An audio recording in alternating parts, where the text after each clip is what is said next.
and so should Biden. Okay?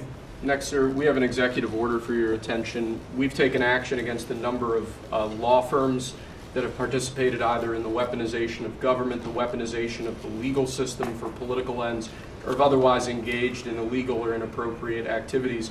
The law firm of Jenner and Block is one of these law firms. This is a law firm that, as you know, employed Andrew Weissman after he came off of the Mueller investigation. It's a law firm that's engaged in invidious racially and sexually discriminatory practices. It's also a law firm that has participated in the weaponization of the legal system against American principles and values. And we believe that the measures in this executive order will help correct that. And Andrew Weissman is the main culprit? He's certainly... With respect to this firm? He is one of a number of reasons that we believe this executive order is warranted. He's a bad guy.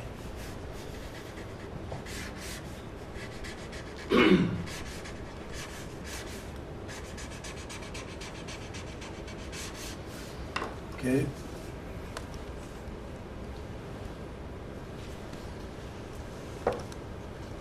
Next, sir, we have an executive order for your attention relating actually to government payments. Historically, checks issued by the Treasury are, I believe, 14 times more likely to become the subject of fraud than electronic transfer payments. This is an executive order that's going to push the Treasury Department to modernize its payment system to ensure that where possible they're using electronic methods of payment as opposed to paper checks in order to reduce waste, fraud, and abuse in the government. Which is obviously an endeavor that we've been pursuing in numerous aspects of government under your leadership. It's basically modernization of equipment and methods, and it's something that really I think he's going to be a great Secretary of the Treasury, wanted, Scott, and so we're doing this, and we have other modernization programs going on. We could let somebody else, whoever's next, whoever that may be, do it, but it's something that should have been done 25, 30 years ago.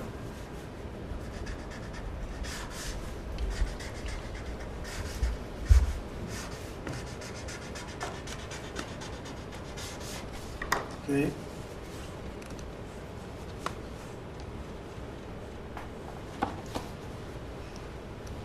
Along similar lines, sir, this is an executive order. We're calling it Protecting America's Bank Account. The basic idea here is that instead of having lots of different departments and agencies and offices issuing payment, often without justification, often without any provided rationale, we're going to be centraling payment processes where possible in the Department of the Treasury and ensuring that measures are taken in Treasury against waste, fraud, and abuse to ensure that money that's leaving the public Treasury is as protected as it possibly can be. All right, good.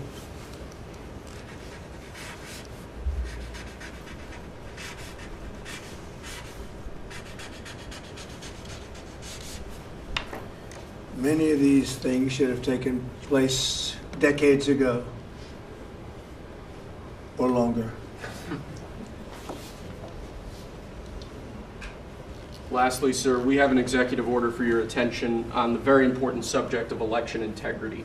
We believe that this executive order is the farthest reaching executive action taken in the history of the Republic to secure our elections. Among numerous other aspects of this executive order, this is going to cut down on illegal immigrants on the voter rolls, ensure that the Department of Homeland Security and the data that they have available is being fully weaponized to ensure that illegal immigrants aren't voting. This will include a citizenship question on the federal voting form for the first time. This executive order instructs the EAC to cut federal funding to states that don't take reasonable steps to secure their election. This calls on the Department of Justice to vigorously prosecute election crimes, particularly in states that we don't believe are in compliance with federal law around election integrity.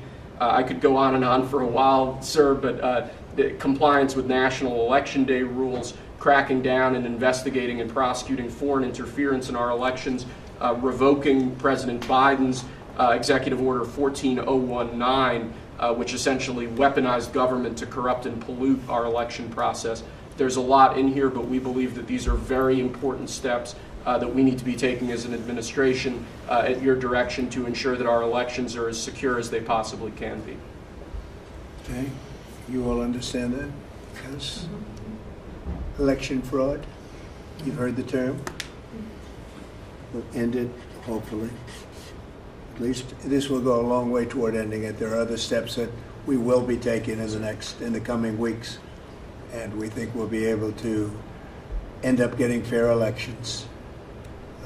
Perhaps some people think I shouldn't be complaining because we won in a landslide, but we got to straighten out our election. This country is so sick because of the election, the fake elections and the bad elections, and we're going to straighten it out one way or the other.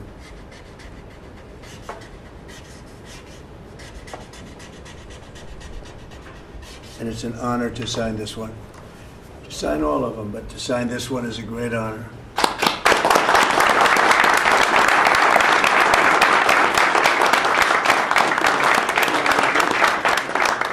Thank you very much. Sorry, sir.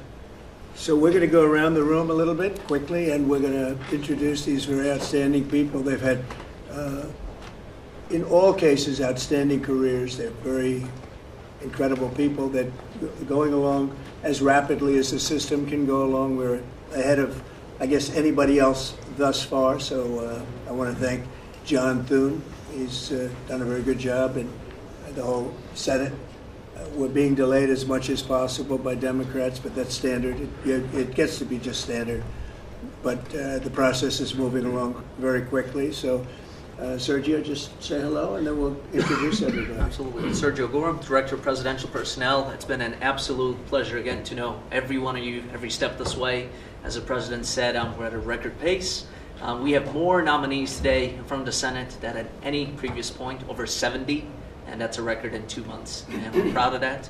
And we're determined to ensure the world has America First patriots in all of our posts. Charlie? Charles Kushner. I'm going to France and Monaco, and I'm proud to serve under the greatest president of our country. Very proud to serve. Thank you, Charlie.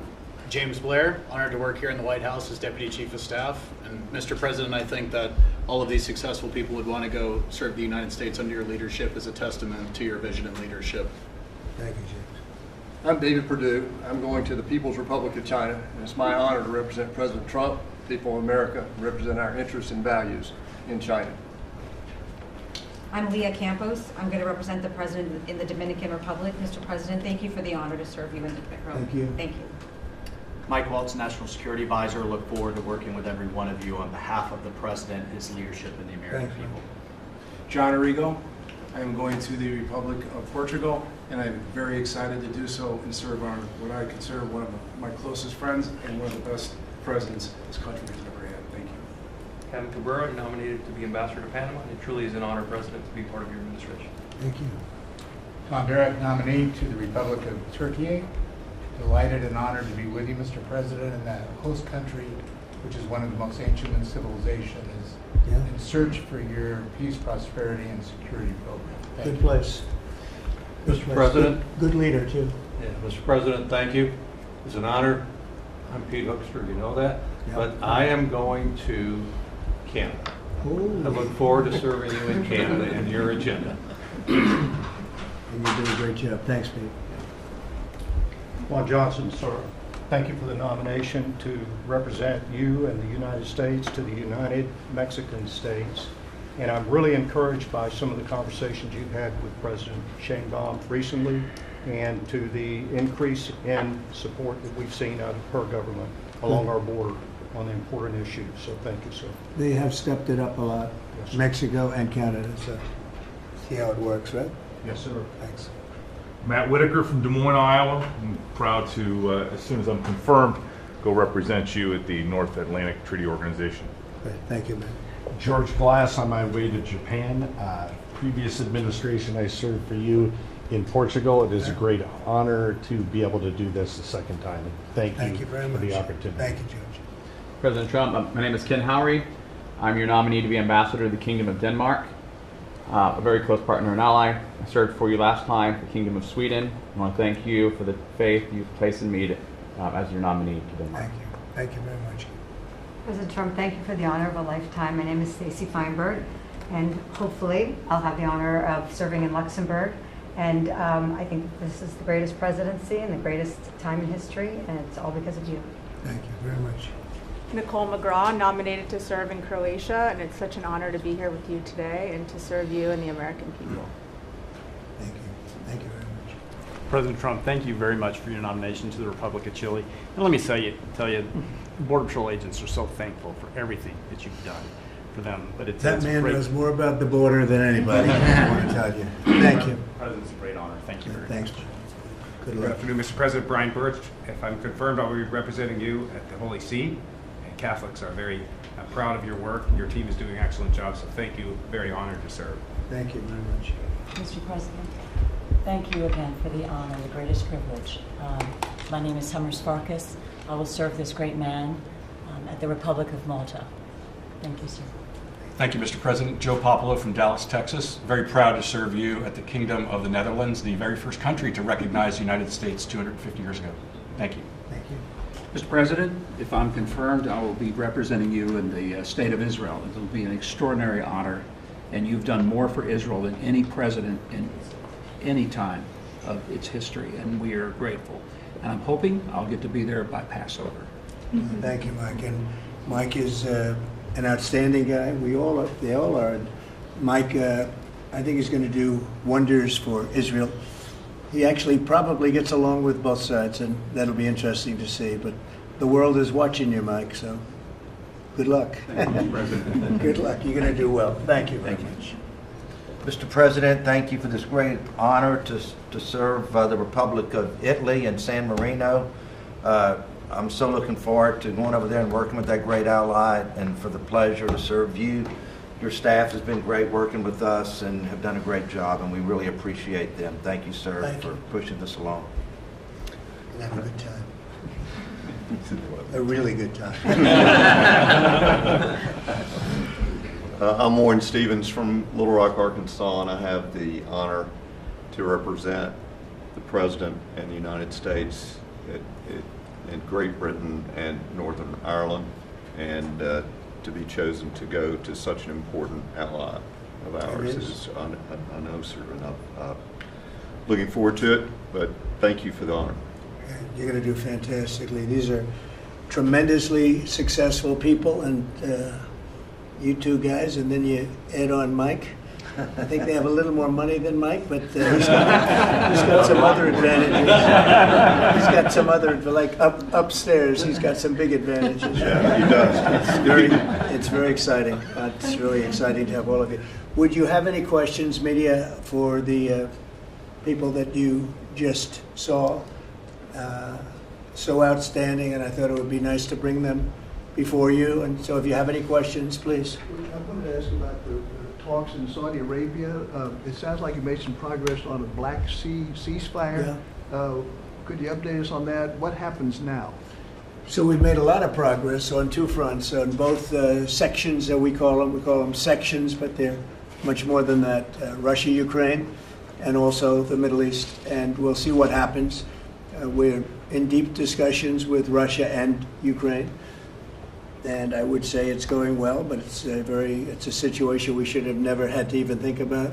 Should have never happened. And on the Middle East, that's been going on for a lot of years, centuries and centuries. It just keeps going, and we are making a lot of progress. So that's all I can report. But some very, very big talks are going, and detailed talks are going on right now on both fronts.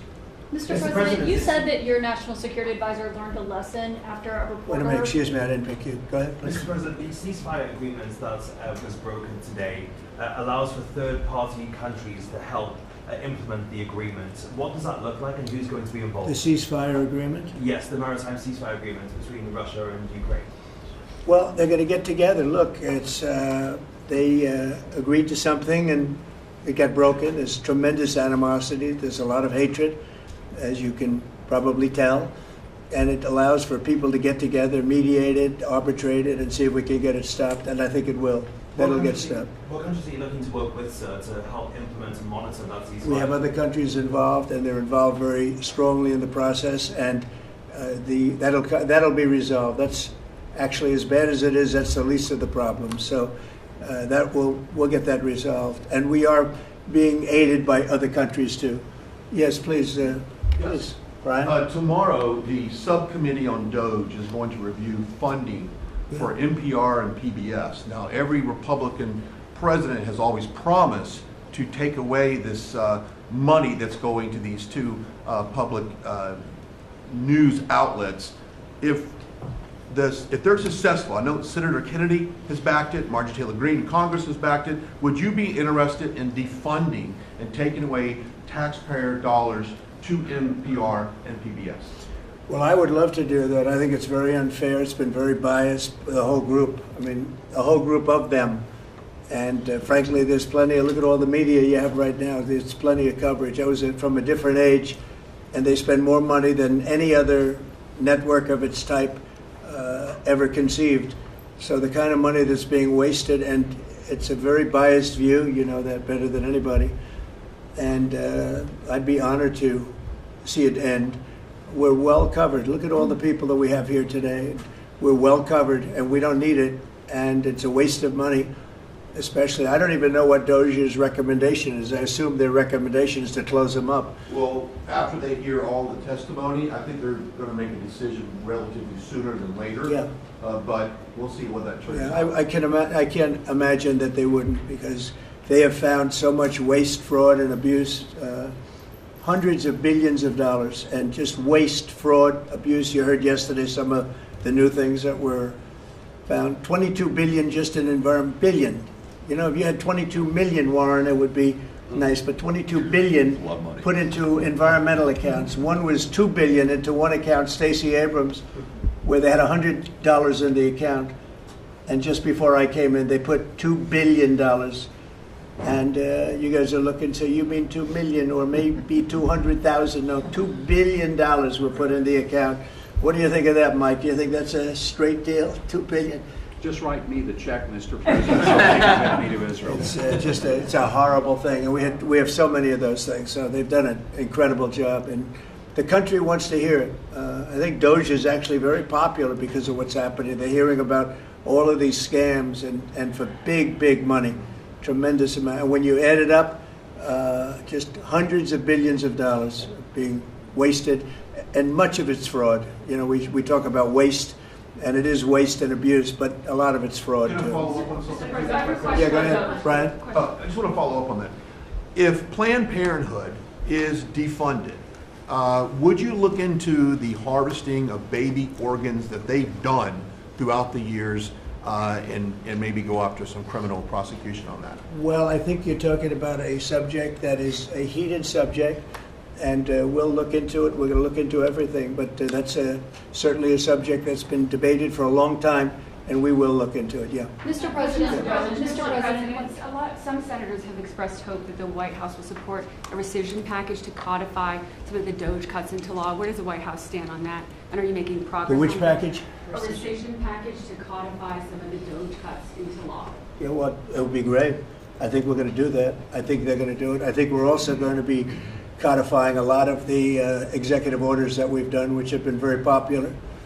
And we're looking at one, I will tell you right now, that I think perhaps will be controversial, but not with the people, and that's sanctuary cities. We're going to end sanctuary cities for some of these jurisdictions that aren't cooperating with law enforcement.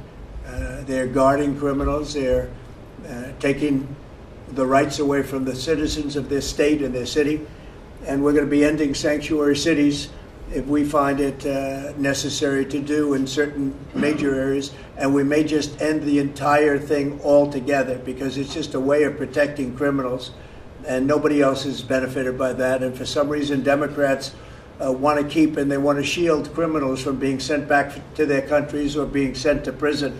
And in the meantime, the crime rate has gone through the roof. Under Biden, it was through the roof. It's starting to come down, but we're taking a lot of people out of here. So we may be presenting you very shortly with a executive order ending sanctuary cities. Mr. President, are you going to change any of the practices that your national security officials used after a reporter was inadvertently added to a group chat about attacks on Yemen? Well, I think it's a question I've been asked now, and I've given a few answers, and they've all been the same. We have an amazing group. Our national security now is stronger than it's ever been. We have had a very, very successful, numerous attacks on that area. These are people that shoot down ships, not only our ships, ships all over the world. They're shooting down right out of the water and damaging them badly, or they're going down. They're also shooting anything that happens to be flying in the area. We hit them very, very hard. There was no classified information, as I understand it. They used a app, if you want to call it an app, that a lot of people use, a lot of people in government use, a lot of people in the media use. And I think I'll ask Mike. Mike is here. Do you want to respond to that, please? Yes, Mr. President. You asked about lessons. I think there's a lot of journalists in this city who have made big names for themselves, making up lies about this president, whether it's the Russia hoax or making up lies about Gold Star families. And this one in particular, I've never met, don't know, never communicated with, and we are looking into and reviewing how the heck he got into this room. But I'll tell you what, the world owes President Trump a favor. Under Biden, global shipping was shut down. Pinprick attacks, months between them, our destroyers being fired upon dozens of times. President Trump took decisive action with his national security team, took out the head missileer, knocked out missiles, knocked out headquarters, knocked out communication sites. And for once, as we hear, as you all hear from every one of our allies, thank God for American leadership again. Thank God for American strength. You're welcome. And look, we had a national security team that was coordinating these efforts. As Director Radcliffe testified today, his first day on the job, he was introduced to this app on his government systems at the CIA and at the State Department and otherwise. So, look, this journalist, Mr. President, wants the world talking about more hoaxes and this kind of nonsense rather than the freedom that you're enabling. And a key part of our sovereignty is open sea lanes and knocking the crap out of terrorists, which is exactly what your team and Pete Hegseth, a good friend and fellow veteran, is leading the charge on, and it's an honor. We had a very, very successful, we had a very, very successful evening, and we've had numerous successful evenings and days in that area. The Houthis are absolutely on the run. The worst of them has been killed. This should have been done a long time ago by Biden, but Biden was an incompetent president. He couldn't do anything. He didn't know where he was going. He had no clue. This guy had no clue. This should have been done a long time ago. As they shoot missiles at ships, randomly shoot missiles at ships, and they make their own missiles. You know, this is not an incompetent group of people. They make their own missiles. They get the missiles also from Iran. It's an offshoot of Iran, another offshoot. You have Hamas, you have Hezbollah, you have the Houthis. You got a lot of stuff going on with Iran.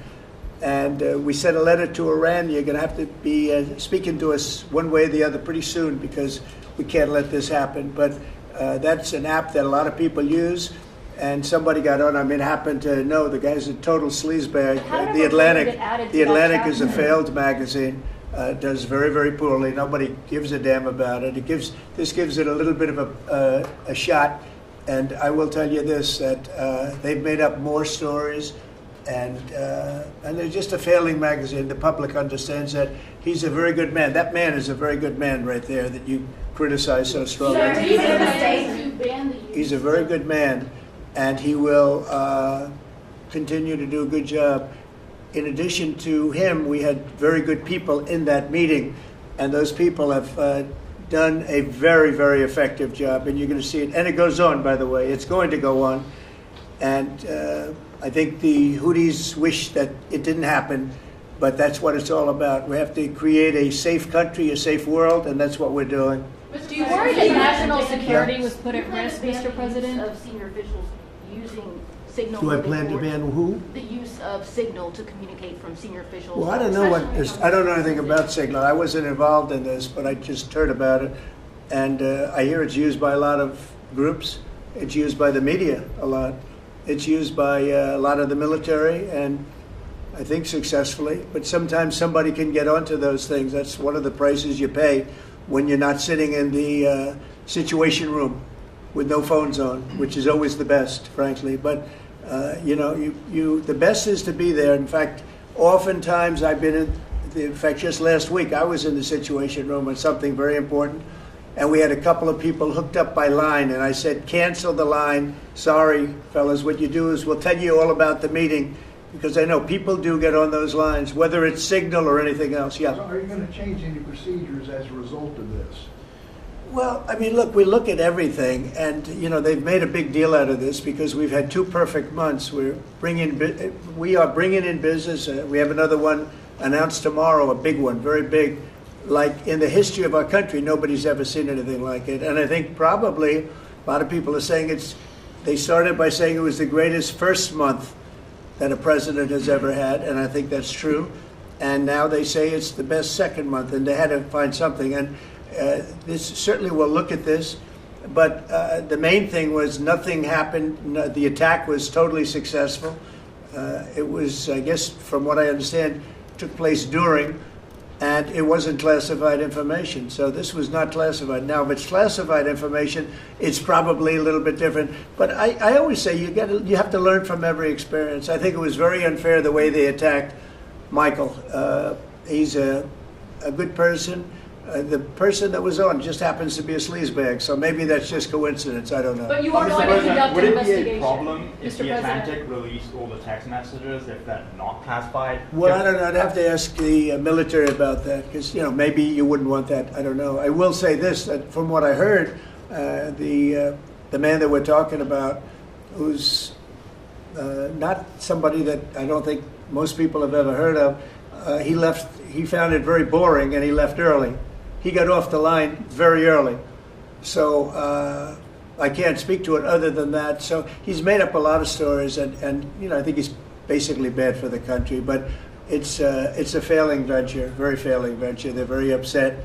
And a thing like this is publicity for them. But I don't think we should allow people that are very good, like that man sitting right at the end of the table who's done a great job, we shouldn't allow them to be hurt by it. Mr. President, can I follow up on that? Yeah, go ahead. Are you saying you're okay with the continued use of Signal by administration officials? No, that's not what I said. I said we'll look into it, but everybody else seems to be using it. It seems to be the #1 used device or app, whatever you want to call it, and we will certainly look. If it was up to me, everybody would be sitting in a room together. The room would have solid lead walls and a lead ceiling and a lead floor. But, life doesn't always let you do that. In the meantime, the attack itself that we were talking about and discussing has been an unbelievable success. But you will conduct an investigation, is what you're saying into this. We'll look into it, sure. Mr. President, I would look into it, sure. I want to look into Is that the FBI? anything like that. I would ask them. It's not really an FBI thing. It's really something having to do with security. Security, like, will somebody be able to break in? Are people able to break into conversations? And if that's true, we're going to have to find some other form of device. And I think that's something that we may have to do. Some people like Signal very much. Other people probably don't. But we'll look into it. I think, Michael, I've asked you to immediately study that and find out. If people are able to break into a system, now in this case it wasn't that this attack was going on and nobody found out anything. And again, the person that was on, as I understand it, he left very early because he didn't find it very exciting. But I think it's something you should look into. Yes, sir, we are. We have our technical experts looking at it. We have our legal teams looking at it. And of course, we're going to keep everything as secure as possible. No one in your national security team would ever put anyone in danger. And as you've said, and we've repeatedly said, the attack was phenomenal and it's ongoing. But the media wants to talk about everything else except for the hostages you're getting out of the Middle East, Iran on its back foot, sea lanes getting reopened, peace in Europe. As we just saw today with a Black Sea ceasefire, we were just on with Steve Witkoff, myself, our team in Saudi Arabia. They want to talk about all this other stuff except for your amazing successes and the successes of your team. One of the other things, and sometimes you have to move very quickly, and there are other devices that are very good, but they are very, very cumbersome, and you're not able to use them and from a practical standpoint. So all we can do is find out the best we have with modern technology. They'll probably get better over the years. Yeah, go ahead. Sir, on the Black Sea, so the Kremlin has said that there were several conditions that would need to be met for this agreement to happen. This includes sanction relief for banks and some companies. Did the U.S. agree to all of those conditions that they laid out? They will be looking at them, and we're thinking about all of them right now. There are about 5 or 6 conditions. We're looking at all of them. Mr. said that it's looking into how a journalist got added to that signal chat. Is it possible that there could be a firing of even a lower mid-level official once that person is identified? About what? About the signal chat that we've been discussing. We've pretty much looked into it. It's pretty simple, to be honest. It's not. It's just something that can happen. It can happen. You can even prepare for it. It can happen. Sometimes people are hooked in and you don't know they're hooked in. They're hooked into your line and they don't even mean bad by it. But it's not a perfect technology. There is no perfect technology. The really good ones are very cumbersome, very hard to access. And I think we're going to look at, we always want to use the best technology. This was the best technology for the moment. But again, it wasn't classified, so they probably viewed it as being something that wasn't that important. And it obviously, with the attack being, I mean, I don't know if it's been read out to you yet, but that attack was a tremendous success for the U.S., a tremendous success. Who said the information ahead, was please. not classified? Do you think that Mike Waltz made a mistake, and does he need to apologize? No, I don't think he should apologize. I think he's doing his best. It's equipment and technology that's not perfect, and probably he won't be using it again, at least not in the very near future. What do you think? That's sir. I agree with you. Let's get everybody in the room whenever possible. A lot of times you find out defects by exactly things like that, but I don't think it's something we're looking forward to using again. We may be forced to use it. You may be in a situation where you need speed as opposed to gross safety, and you may be forced to use it, but generally speaking, I think we probably won't be using it very much. The Secretary of Defense, on that train, the Secretary of Defense, Pete Hegseth, and J.D. Vance, the Vice President, said that the Europeans were freeloading. Do you agree with that assessment? Do you really want me to answer? Yeah, I think they've been freeloading. The European Union's been absolutely terrible to us on trade, terrible. And as you know, NATO, I got them to pay hundreds of billions of dollars. They were way behind. And if you look if you look at Ukraine, so we're in for $350 billion because of Biden. Should have never happened, this war.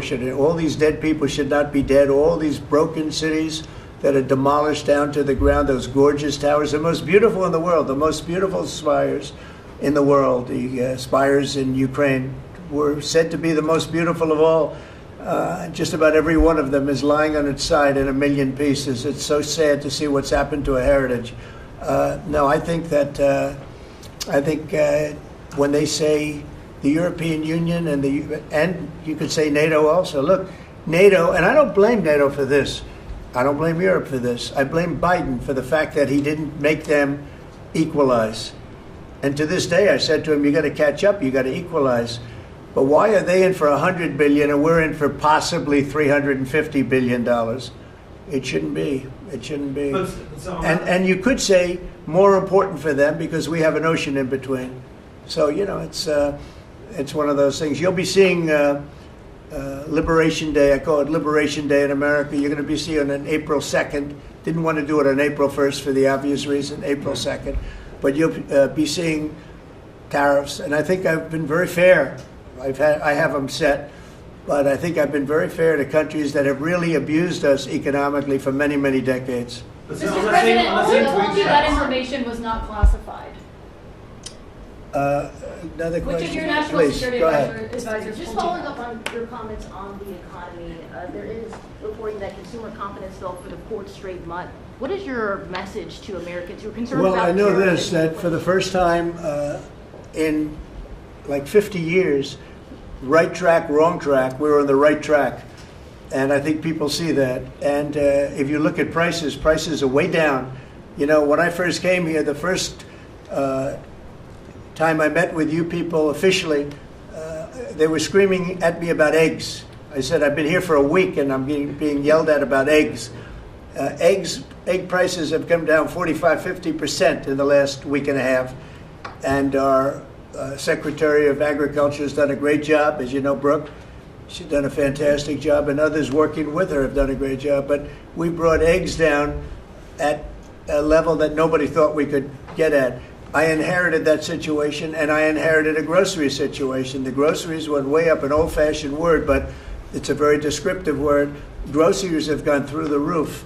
And I used to campaign on it. I used to say, we're going to get groceries down, and we have got it down. I watched a certain newscast over the weekend, and a congressman, Democrat congressman, said, well, Trump's done a lot, I agree. He's been great on the border, he's been great on the military, but he hasn't brought prices down. That's false. Gasoline's way down. Eggs are way down. Groceries are down, very substantially, but down. Almost everything's down. Now, I'd like to see interest rates come down a little bit, and you're going to see billions of dollars, even trillions of dollars coming into our country very soon in the form of tariffs, because we were abused by presidents that, frankly, in all fairness, it wasn't their expertise, but they had no idea what they were doing. Mr. President, you say tariffs will create more jobs here in America. Oh, yeah, sure. It's going to agree. It'll create a lot of money and more jobs. But if you look, so in the last, these gentlemen would know about it, and ladies, because some of the ladies are great businessmen in this room that are becoming ambassadors. Great, really great, top of the line. When you look at the number of companies that have said, like, we're close to, I would say close to $4 trillion. We never had numbers like that. The number one chip maker in the world from Taiwan coming in with $200 billion. We have Apple.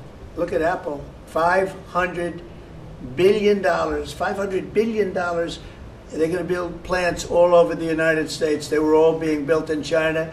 You have many, many companies, and maybe above all, you have the car companies coming in at levels that nobody's ever seen before. We have Honda is opening up one of the biggest plants in the world in Indiana, and many car companies are coming in.